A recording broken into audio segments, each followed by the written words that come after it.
Hello, everyone, and welcome into the Fastball Sports Network WWE podcast. I am Frank. That is Mark. Mark, how you doing? I'm doing well. We have the Clash coming up this Saturday. I think we're pretty excited here. I know there's a little bit of a stir right now. Some people think it might be time for Roman to drop those belts, but let's discuss. Yeah, it'll be a good chance for us to discuss it. We haven't really talked about it much, so yeah. So before we get into Clash, though, I just want to bring up a few things. Number one, everything going on with AEW right now, the craziness that is AEW, the locker room. What is your just like overall opinion? Obviously, nothing ridiculous has happened yet, except for somebody getting punched in the face. But other than that, nothing too serious has happened. Like, what do you think of all this? What do you make of all of this? I mean, it's not good publicity. I think there's a lot of not great stuff we're hearing, and it starts at the top. Honestly, it's a lot of stuff with Tony Khan, a lot of stuff with CM Punk, who's kind of like their biggest guy. It's debatable. They have a lot of big guys at the top, but Punk is right there with anyone else, and there's a lot of controversy surrounding him. You're kind of trying to find out what's real and what's not. He obviously had the weird squash match with Moxley. He dropped his belt in like 3 minutes. Now they're having the rematch at the next big AEW pay per view All Out. But yeah, no, it's not good information. But hey, this could turn around quickly. Maybe they have a banger of a pay per view and get back on the right ship. Yeah, Sunday is all out. Now going head to head with Worlds Collide. I read a report that Triple H did that on purpose to spite Tony Khan. So Hmm. we'll see. It definitely feels like WWE is sort of on the up, and AEW. I don't want to call it a down, but there's been a lot of like crazy stuff going on. So it'll be interesting to see the numbers after that. I fully expect AEW to win because I mean, WWE is throwing out the NXT roster, which is packed with a bunch of good superstars, but um, you know, you're They talking about they did pull out some stops this week to make the pay per view a little bit bigger, putting on the likes of Ricochet, Doudrop, Nikki Ash, but I still think definitely AEW is going to win that in terms of the actual ratings. yeah. This is like their WrestleMania. If they don't win that, that'll be a huge problem. That'll be something we come back here and probably do a whole show on if they don't It win would that. it wouldn't it wouldn't be good now. Moving on. There are rumors that Braun Strowman is due back to WWE. And it feels like it almost happened overnight. Yesterday, I got rumors that they were interested in bringing him back, and today I saw that it was basically a done deal. So, are you excited Yeah, to see Braun back?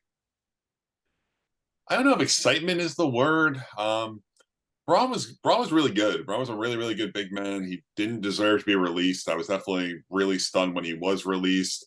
But at the same time, I think the main reason he was released is because you can't really book someone like Braun efficiently and for like a long term story. Like he has matches. He's actually really good in the ring, but like it's so hard to build a story around a guy of like his stature and like have it be compelling and like have him lose. He kind of like in theory has to win all of his matches. He's probably 6'6", like 350, like something crazy. And so it's just one of those things where it's yeah, I'm excited. It'll be cool to see him. Like he'll get a nice pop, but I don't really know how much of an impact this will actually have.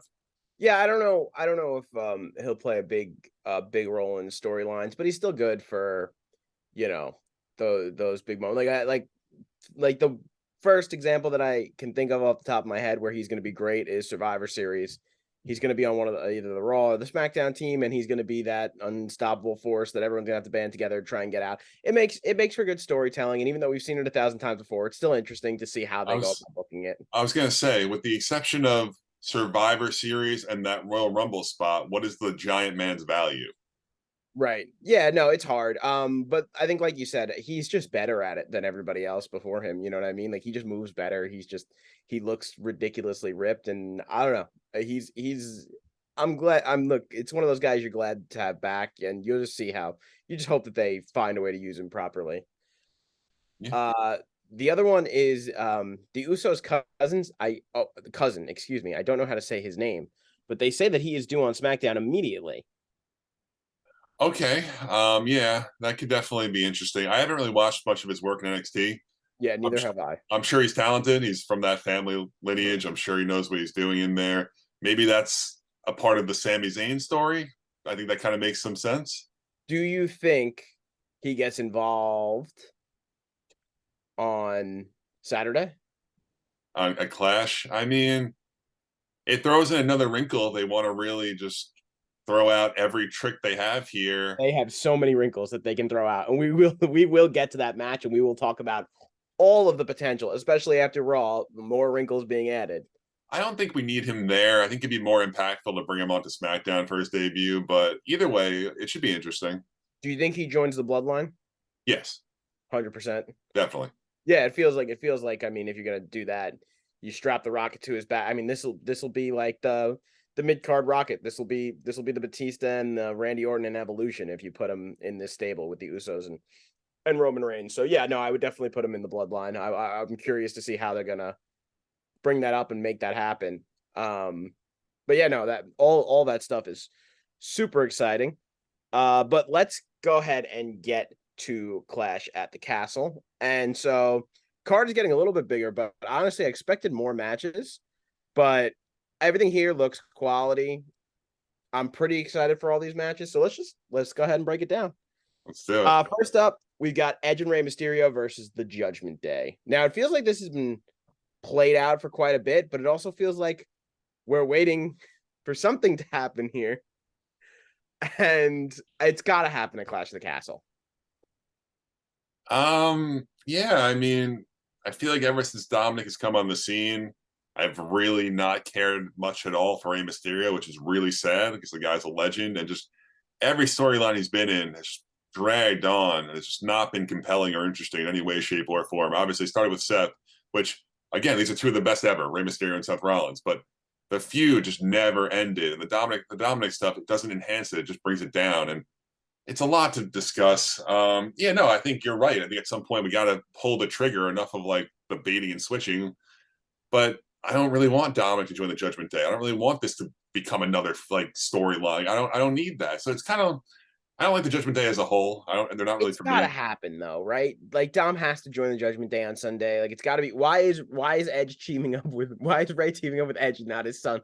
like it's gotta happen. It's gotta happen. He's got to take a steel chair to Daddy Ray's face, and then that's got to be it. And he's got to leave Edge there lying on the ground. You know, like the Judgment Day needs a decisive win, and something needs to happen with Dominic. Yes. All right, I and mean, also I Finn mean, Balor. that's what I'm saying. Like, I don't want to. It hurts for me to try to get invested in like this is like the least compelling storyline like ever, and I don't like the faction as it stands now. I don't think adding Dominic does anything for them. I I'm torn because I feel like they need a new member, but I don't want it to be Dom Mysterio because I do feel like they have possibly something. It's a good collective of wrestlers. I don't think their story was told properly in the beginning, so that hurts them. I don't think Finn jumping was properly explained either, so that hurts them a little bit. But if look, at the end of the day, if they could, be some type of force where you're worried about them on the day to day, then they might have something. But excuse me, Dom Mysterio does not make me worry about them like in the slightest. So I mean, Finn's awesome. Rhea's cool. Priest doesn't do a lot for me, but like I know people like him, so it's fine. But the thing with I don't like the stuff that Rhea's doing though, or like Rhea's like getting in the way and like being like, "Oh, you won't hit a girl, will you?" But then like Rhea's like beating the shit out of people, like she's running in yeah, and beating up guys. But like it's which is fine. Like yeah, you shouldn't have people punching Rhea in the face, but like right. I just don't like the way it's being like portrayed. Yeah. Yeah, whoever steps to the Judgment Day next needs to have a female counterpart to actually wrestle Rhea Ripley. I think that's one of the issues here. And we kind of teased it with Beth Phoenix, which listen, if this were Beth 2 in this match, I think that would make it a lot better. You know what I mean? And I think that would make Dom's turn even better. You know what I mean? To be able to turn on the three of them instead of both of them, you know? That'd be yeah. So I guess who are you taking this match? Judgment Day? The Judgment Day. The Judgment Day need to win this match. I don't care. Edge announced that he has a year left. That's great. That means a year of winning after he loses to the Judgment Day. Okay, I gotta take the Judgment Day. I'll take Ray and Edge. Are you taking them clean though? You taking a clean one, two, No, it won't three? be clean, but I'll say Ray and Edge win. So like if Dom comes and hits Ray and Edge in the face, like they win, but they didn't actually win. You know what I mean? Like, All right, the Judgment Day are gonna win. All right. uh, it's decided from day one. The You know match. what? This one, like a lot of these matches, it matters who wins and loses because this championship's on the line. This one, I feel like the only thing that matters, who's going to be standing in that ring, raising their arms at the end of the match. Forget the outcome of the actual match. You know, No, Dom is gonna distract Ray or hit Ray. They're gonna pin Ray to win. it's got. I think it's got to be. I think it has to be. But okay, we will move on to one match that I think Cardiff Wales is going to absolutely lose their minds for, and that is Gunther versus Sheamus. And I know you told me, and I've seen a few things on Twitter that there are rumors that Sheamus might be getting that old music back. And I just want to say, if that old music hits, we're gonna lose our minds in your basement. No, yeah, I mean, I think Sheamus was a lot better with that old music. It was fun, cool entrance music, and another guy that I've told you about many times, like Sheamus does not do much for me. Where like he never really has. He's been around forever, and I thought some of his like League of Nations stuff was like interesting. He was like the perfect bad guy to Roman. That some of that stuff worked. He was great with the bar, but like I don't know. For the most part, I just really haven't cared much for Sheamus, and this will be a great match. I like Gunther. It'll be a really, really great match. Like you said, Gunther is 1,000,000% going to win this and retain, like no questions asked. But it'll be really good. Yeah, no, I'm definitely taking Gunther here.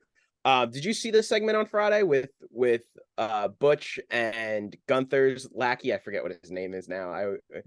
Was that when they were staring at each other in the middle of the ring? They were just staring at each other while the three other guys was beating up each other, and I actually thought it was really good That storytelling. was pretty cool, yeah. It was really well done. And Pete Dunne somehow is making that character work. I don't know how, but every time he's on the screen, I'm like, okay. I'm like this works. I'm like, I don't know how this works, but it works. So, he's another guy that's he's gonna get a lot of cheers when they go over there, you know. So, I just think that stadium for that match with all those international guys there, I think they're just gonna lose their minds. Like I think it's gonna be really great. And I hope that match gets the time that it needs, which I can't imagine it not. I think they got to know that is one of the ones that they want to see. But yeah, no, that theme song change that would set a tone. You know what I mean? It would help. It would help that match set a a lot. tone right from the beginning, and I think the crowd would. Really love that too, because you kind of almost got to get Sheamus over as the face here, because Gunther has been such a good bad guy. You know what I mean? And he's going to continue to be a good bad guy because I mean, look at the dude. He just looks menacing. He looks evil. So hopefully they do that right. The next match on the card, Matt Riddle Yeah. versus Seth Rollins. Thoughts first on him getting his first name back? Yeah. This does it matter? I mean, it like it doesn't do anything for me, but it does matter, right? I mean, like his name is Matt Riddle now. It's not just Riddle. Yeah, I know that. I don't know if it's official, but I saw like Austin Theory is back to be like Austin. So I didn't see. Well, the thing with Riddle is when they had that interview section, which by the way was very, very interesting that they did something like that. His name popped up, Matt Riddle, on the bottom. We haven't seen Theory. We saw Theory have the promo with Gargano where they're both kind of in the stands, but I don't think they popped any names or anything like that. So he's Theory until further notice. But yeah, what do you think of this match? The match. Oh, the match is tricky. No, I'd say this is the most 50-50 of all the matches this week. Yeah, I would say that's accurate. The thing is, we won't be brought to a conclusion here. So whatever happens here will continue on to Raw. Like it's not the feud does not end here, is what I'm trying to say. Yeah. With that being said, I do think that Riddle needs it more, for sure. It's one of those things with Seth Rollins where he seems to really never win, but it doesn't really matter because he's Seth Rollins. Mm-hmm. In this situation, I would say Riddle. I'm going to take Riddle. I think Riddle wins this match, and then Seth probably gets his comeuppance on Raw. I like Seth here. I feel like he's a Triple H guy through and through. I think I'm going to take Seth Rollins here, but I will not, like I said, I think this is as 50-50 as it gets. And if Matt Riddle wins, I would not be surprised at all. Like you said, he could use it. I think Rollins could use it. I can't remember the last time Rollins won on a pay-per-view, if we're being completely honest. So yeah, I think this match is going to be phenomenal. I think that has match of the night potential. But yeah, I'm gonna take Seth Rollins. The next match is an interesting one, and I think we're both gonna have the same answer here. But it's Bianca Belair, Alexa Bliss, and Asuka versus Bayley's new stable, which is of course Bayley, Dakota Kai, and Io Sky. They have to go over here, right? They lost the tag team championship tournament, and I get what they're trying to do with Raquel Rodriguez. So I get that. But this thing that happened at SummerSlam that everyone thought was really super cool and everything to pay off, they have to start winning these matches, right? Like this has to be a match that they have to win. They have to sell to us that the three of them are on the same page, and that though Bianca Belair, Alexa Bliss, and Asuka, three women's champions, both have held the Raw and SmackDown Women's Championship. So these are three legit women's wrestlers right here. They have to lose. They have to beat them, and it has to be convincing. So I don't see it being convincing. I think Bayley's team will win. I would have bet a lot of money for them to win on Raw on Monday. I felt like that was like a lock of lock. They were going to win those tag titles, which, yeah, I know what you're saying with Raquel. I know that was like the report afterwards, like they're really trying to build her up as like legitimate like top girl, which good. I mean, like it's good to try to build new stars for sure, but at the same time, like the story was with Bayley's group. Like that was what made the logical sense. I don't want to see them like kind of neglect storylines to try to like catapult or launch people like into stardom, which like it's kind of like a backwards thing, but I don't know. What do you think? The more and more I think about Monday, it's me saying that I don't like it would be going against everything that we've wanted. You know what I mean? Like we've how many times have we gone to a pay-per-view and we've known the exact outcome of the championship match? And so now we went into Raw, we were expecting one thing and we got hit with another thing. And the thing that they're doing is advancing a young talent that they really like, that they're trying to push. So at the end of the day, I can't get mad at it. Even though maybe like creatively I don't agree with it, I would have also thought that Bayley's group was going to go over, and this would help them establish themselves a little bit more. They have another chance to do so here on Saturday. So listen, if you're going to surprise me with the creative, and I'm not going to expect to know what's happening, and you're doing it, and it's not a 45-year-old man that's getting pushed here, or a 55-year-old man that's getting pushed here, I don't think I could be mad. You know what I mean? I really don't think I could be mad. I like Aaliyah. I like Raquel. Give them a good run here. And you know what? When heel Sasha Banks and heel Naomi get back, that's going to make for an interesting feud with the two of them. And we were talking about that on Raw. Like, I mean, everyone thought they were going to show up at the end of the show. Right. It was so strange how it ended, though, because like every girl from the entire division was like out there all looking at each other. Like the stage was so perfectly set for them for Sasha's music to hit, for them to come out, and just nothing happened, which kind of made the whole thing end kind of flat for me. I don't know, it was a really really strange ending to the show. I remember you texted me, you're like, turn on Raw because we're about to see Sasha and Naomi. I was like, okay, so I'll throw it on. I had something that night. I came home, I threw it on, and it was just such a weird ending to the show. I don't know, but like, we gotta wait and see. It's long term booking. Trust Triple H. He earned our trust for right now. We gotta just see what happens.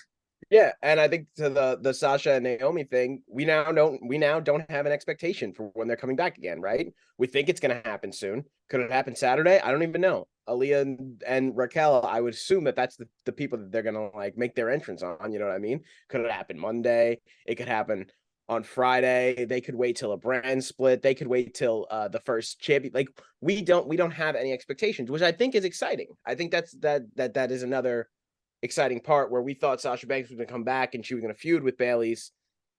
You know, she was going to be this face and she was going to feud with Bayley's group here, and it was just going to write itself. But now we're being forced to go in a different direction here, which is, look, like I said, it's not necessarily bad. It's just different than what I was expecting. Yeah, no, and that is exciting too because we know they are coming back. We just don't know when. So that's cool. It's like anybody that goes out with injury now, right? Like we know Randy and Cody are going to come back. We don't know when, you know what I mean? So it'll, now they have that allure. We know we're expecting it soon. I would expect it within the next month or so. Mhm. Whenever the next pay-per-view is, by then, Okay. like either that pay-per-view or before that, that's when I would expect it. Sounds about right. But that they now have that luxury of maybe they'll push them back to Survivor Series. Maybe they'll push them back to the Royal Rumble. Maybe they said, okay, you know what, you guys got really fed up. Why don't you take 6 months and then Royal Rumble we'll make it a bit. You know what I mean? Like Yeah. they're doing so many returns and stuff like that they don't necessarily need people back right now, which is another good thing. The way that they've been booking some people, the way it's like actually interesting. Raw has moved. You tune into Raw and it used to feel like 6 hours and now it feels like 3 hours, which I think is the biggest compliment that I can give them. Um, so there's no 24/7 championship nonsense or anything like that. Like they don't need Sasha Banks tomorrow. They don't. Yeah. Like they're doing fine without her. So they can stretch this out and have that, and I think that's a really great thing, you know what I mean? Where we're not like, oh, the whole women's division is in the crapper unless Sasha Banks gets back. Like it's not. They have two respectable women's champion. Oh, we'll talk about that in a second. They have one respectable women's champion. They have a brand new tag team champion. So yeah, we'll just see how they keep going with the booking. All right, I'll let you rant about Liv Morgan. Her match next: Liv Morgan versus Shayna Baszler. Go ahead. I think Shayna wins this match. I really do. I mean, it's possible they want to wait a little bit longer, but and correct me if I'm wrong, I have not seen a main champion be booked more weak and more poor than they have booked Liv Morgan. She has been an absolute chump from the get go. They gave her a big match with Ronda. It was ridiculous. She had like a messy roll up after she tapped out. It made no sense. It looked really, really bad. Which, yeah, you don't want to make Ronda look bad either, but then don't have them go against each other. Like, then don't give her that match with Ronda right out of the get go. She should have had a match more her speed with someone more like Shotzi or someone more like Natalia, where she got a clean victory to kind of establish herself and kind of go from there. Instead, she looked really bad from the start. She looked really bad in all of her interactions with Shayna Baszler, who they've done a pretty good job in the last few weeks trying to make her scary and legitimate again. And I think the money match, is Ronda versus Shayna. So it might not be right now. I think I'm going to take Shayna here. It might be a few weeks from now, but I think the match is Shayna versus Ronda eventually. I'm sticking with Liv Morgan. I think they have a chance here to make her. I think if she gets this win, and obviously it can't be like the last time where she like taps out and pins somebody, but if she gets this win after getting beat down the entire match, like they could make her look really good. They could give her that whole underdog thing about her, which look, they didn't do a good job with against Ronda Rousey because that's not. You don't want to see that. I mean, she didn't cheat. Like no part of her cheated. Like the referee missed a call or whatever. It was bad. They, like you said, they booked themselves into that corner. That was not a Triple H match, so I'm not going to blame that on Triple H. They've done, like you said, they've done a really good job of building Shayna Baszler up, but this is like a classic wrestling trope, right? Where we see Shayna dominate every single week, and then the mighty face or the underdog face is able to come and beat the devilish heel who's been picking on her the entire time. So I think I'm taking Liv Morgan. I don't think that title reign is over yet. I think we have to let her actually, go and let her get her opportunity here. But listen, if they took it off of her, I don't think I'd be that surprised. But I'm sticking with Liv Morgan here. I want to see Liv Morgan actually get a real run as women's champion. The thing is, though, like I know what you're saying, and I think the only shot of her walking out with the title is like by some nonsense. Like, I don't think there's any shot where she has like a legitimate good win here. I mean, like she can I'm imagining the match is going to be mostly Shayna Baszler offense.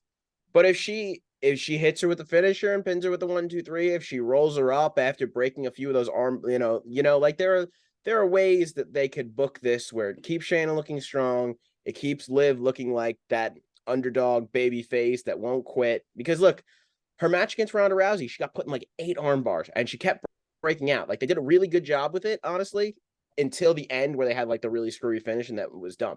But the match itself was great. And if she would have just won with a roll up, I don't think like a clean roll up, I don't think anybody would have sat there and gotten really angry. I think the reason why people got so angry and the reason why it was because of the way it finished. So I don't know. I'm gonna take Liv Morgan here. I'm not incredibly confident about it, but I am taking Liv Morgan. All right, that will bring us to the final match of the night. And I have said to you that I think that this one has match of the year potential, and it's Roman Reigns and Drew McIntyre for the undisputed WWE Universal Championship. Now, the amount of possible nonsense that could be involved in this match is unlimited. Mm-hmm. Like unlimited amounts of nonsense, right? Yes. So we have the obvious nonsense, right? The Usos and Sami Zayn. And honestly, if Sami Zayn isn't involved in this match somehow, I think it would be a disappointment. Like at this point, because Sami is He'll be there. We are recording this on Thursday, by the way. This is Thursday night, so we haven't watched SmackDown yet. So we haven't seen the fallout from Raw, where Sami had Kevin, or the Usos had Kevin Owens' face on the rope, and they told Sami to hit him with the chair, and Sami like hesitated because Kevin Owens is his best friend or whatever. But he went on Twitter today and he said that the reason why he hesitated is because he thought he was in the view of the referee, and that the ref would have DQ'd the Usos, and he didn't want that to happen. So that's why he didn't hit him. So, and he said he's cleared that up with Roman Reigns, and that he's still emceeing the 2-year anniversary of Roman Reigns' championship on Friday or tomorrow night, which that segment has all the makings of a classic, like fun WWE segment. Yeah. And I hope Kevin Owens decides to crash that party. Yeah, we're at a point where Kevin Owens, they're definitely planting all the seeds. Kevin Owens will have to get involved soon. They're going to have like a real ultimatum here with Sami. It's going to be ridiculously good and entertaining. It's gonna, like that storyline is going to write itself. I think the real story here is probably going to, like, as much as I want Roman involved in it, I think he will be somewhat involved in it. I think we're looking more of like a tag team title situation with like Sami and KO with the Usos. I think that's probably where this eventually goes to. Okay. But I mean, I love everything that's going on with Roman, with Kevin Owens, all these like that's a really great thing I've noticed early with Triple H's booking. Like things are like intertwined. Like it's not just one storyline. People are like entering each other's like frames, like and the different things are happening at once. It's really, really interesting to watch. I like it a lot. Yeah, because Kevin beat down Drew McIntyre. Well, he didn't beat him down. They had a great match on Raw a few weeks ago. And then Roman told Sami, hey, tell your boy KO I don't owe him anything. Yeah. And then KO came back out there on Monday and said, hey, Usos, tell Roman he owes me one. So, it's Roman, it's KO is now connected to Drew McIntyre. KO is connected to Sami Zayn. KO is connected to Roman Reigns. KO is connected to the Usos. Drew McIntyre. And also, we saw the clock, the TikTok from, what's his name? Karrion Kross. Karrion Kross. And that's another wrench here. And another wrinkle. Yeah. So, I mean, listen, we talked about new members of the bloodline possibly at the beginning of the show. We talked about Karrion Kross, talking about Kevin Owens, talking about Sami Zayn, who Sami Zayn is in the bloodline. As far as I'm concerned, Sami Zayn is the second member of the bloodline. Okay. He's the second most important member of the bloodline. Yeah. We haven't seen Paul Heyman. Maybe, like I said, we could see Paul Heyman get in and distract us. I mean, this match can be booked in so many different ways with so many different screwy finishes, but you get the sense that it's going to be done right. Like not like ridiculous screwy finishes. Like I don't think this is going to be clean unless Drew McIntyre wins. Yeah, no, it's not going to be clean. It's going to be an absolute disaster, but it's going to be the best disaster. It's going to be like you can't look away from it. All the shenanigans and weapons and bodies going to be flying around. The Usos going to be flying around left and right. I think. Oh, sorry. Go ahead. I was just going to say Roman retains 100%. You're dead set on Roman retaining. And honestly, like if I'm picking between the two, I'm taking Roman Reigns. But we've seen a lot of reports that Drew McIntyre, like they're getting the urge to maybe take these belts off of Roman, especially with the brand split coming. See, maybe they could split up these championships. I don't know how they would do it, but I'm so torn on this can happen. You made a good point. This pay-per-view is happening 1 p.m. Eastern time. In California, it's happening 11 a.m. So if they made a huge booking decision like that, I mean, look, it would be probably about 4 o'clock. It'd probably run about a 3-hour show, right? So this will probably be about 4 p.m. Eastern time on a Saturday. Listen, it's a global company, and if they want to make a statement that it's a global company and they want to put this on Drew McIntyre, I think that the place would explode. I think it would be a literal movie scene if they decided to do that booking with Drew McIntyre. Yeah, I mean, after 2 years of Roman holding that one belt, but it's just like it's like what we said, what you just touched on, what I said earlier to you. Like, imagine, because a lot of times I don't watch the Saturday shows. A lot of times I'm doing something. I am going to watch this show. It just so happens that I'm going to be home and available. But in general, like, there's so many people who are out on Saturdays and have plans and are doing things. If you get a text alert after watching Roman Reigns for 2 years hold that belt, a text, oh, Roman Reigns just dropped the belts at Right. 3:30 or whatever time it is PM. It's like, what?